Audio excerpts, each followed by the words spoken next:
নমস্কার বন্ধুরা, দেখো কত সুন্দর চিংড়ি। আশা করি তোমরা ভালোই আছো। এই চিংড়িটা নিয়ে এসেছে একদম ছটফটে চিংড়ি। তো মনে হলো এই চিংড়িটার যে হুমোগুলো আছে মানে সুরগুলো, এইগুলো দিয়ে বানিয়ে নিই একটা সুন্দর জিনিস। তো দেখো এগুলো আমরা আগে প্রচুর খেতাম মা দিদিমার সময় একদম। আর আমার তো গ্রামে দিদার বাড়ি, জ্যান্ত চিংড়ি ধরতো। আর এইভাবেই চিংড়ি মাছ ছাড়িয়ে এর যে হুমোগুলো বা মাথার এই অংশটা নিয়ে নিত দিদা, মাও করতো। আর এইটা দিয়ে কি হবে জানো, এইটা দিয়ে বড়া হবে। তাহলে দেখো সেই বড়াটা আমি কিভাবে করছি। দেখো চিংড়িগুলো কিন্তু ছাড়িয়ে আমি আলাদা করছি, চিংড়ির একটু ঝাল করে নেব। আর এই যে হুমোগুলো ছাড়িয়ে নিয়েছি আমি, যতটুকু চিংড়ি আমি ছাড়িয়েছি তারই হুমোগুলো নিয়ে নিয়েছি।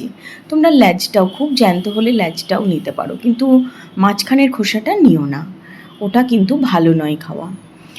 এখানে নিয়েছি একটু ধনে পাতার আমি ডাঁটি দেখেই নিয়েছি, দুটো পেঁয়াজ, কুচানো কাঁচা লঙ্কা আর একটু মুসুর ডাল ভিজিয়ে দিয়েছিলাম। প্রথমে আমি হুমোগুলো একটু মিক্সিতে আমি ঘুরিয়ে নিয়েছি। এরপরে এই হুমোটার মধ্যেই আমি দিয়ে দিচ্ছি মুসুর ডাল। ওটা ছোট মিক্সিং জার ছিল, সেই জন্য ওখান থেকে ট্রান্সফার করেছি আমি এই বড় মিক্সিং জারে। দেখো ডালটা দিয়ে আমি পুরো বেটে নিয়েছি। এতে কিন্তু আমি কোনো আদা না, কোনো রসুন না, কিছুই দেব না।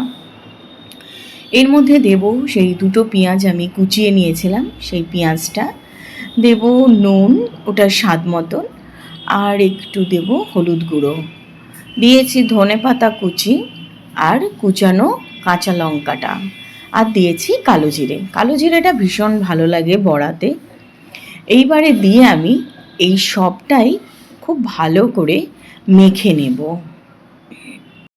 এবার আমি ডালটা মেখে নিচ্ছি, মাখা হয়ে গেছে আমার।